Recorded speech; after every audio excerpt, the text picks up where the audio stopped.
Hello, Bureau Township. I am glad to be here this morning.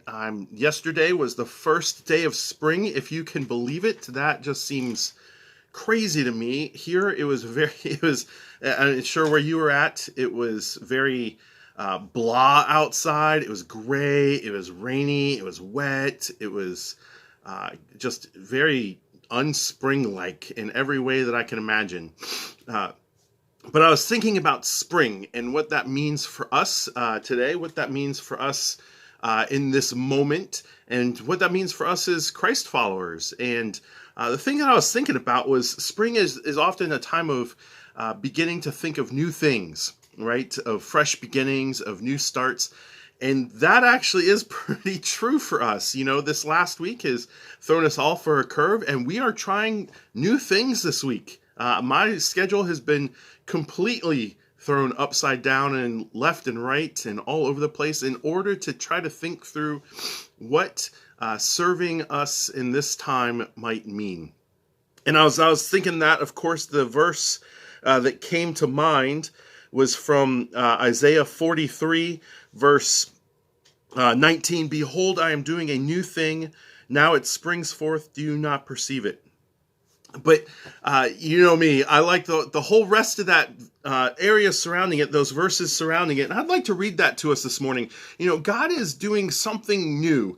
He's using us in this moment. He's using us. He's challenging us in this moment. But remember that Isaiah, this is not the first time this has ever happened to the church. Isaiah was a prophet at the time when they were sent into exile. And listen to what the Isaiah the prophet says to his people Israel.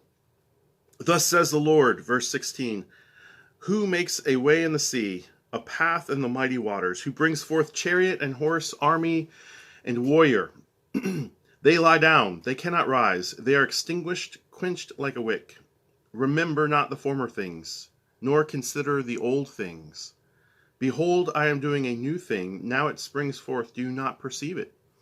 I will make a way in the wilderness and rivers in the desert.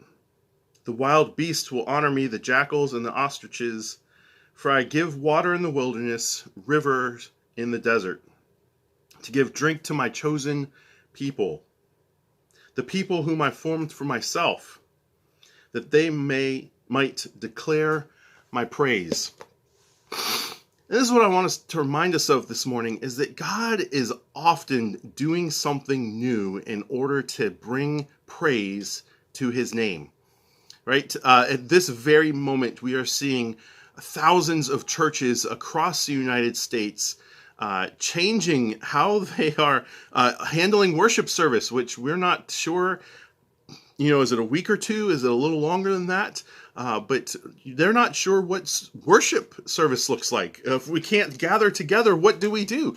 And, you know, the same problem was true for Isaiah's day and age, right? As they were exiled, as they were taken into captivity in Babylon, I'm sure they were thinking, we can't go to the temple. What shall we do? And I just want to encourage you today that the Lord works in these times to bring streams in the desert, right? He knows how to bring water where it seems like there is no water. He knows how to do new things. He knows how to bring dead bones to life. And I just want to encourage us this morning to think about that. Think about what new things, so maybe a question for you, what new things is God doing in your life in this time? What new thing is springing up? What new ideas are coming to your head? What new way of reaching out to your neighbors have come about because of this? It's really a unique time to be alive when people are willing and ready to have conversations about things that they have not been open to before. And so I just encourage you in this time, continue to seek ways that God is using this moment in your life to do something new. And then if you have a moment and you want to share, go ahead and add a comment to this video or to our Facebook post and share us, what is God doing in your life? What new thing is he doing? I'm excited to hear about that. All right, talk to you later.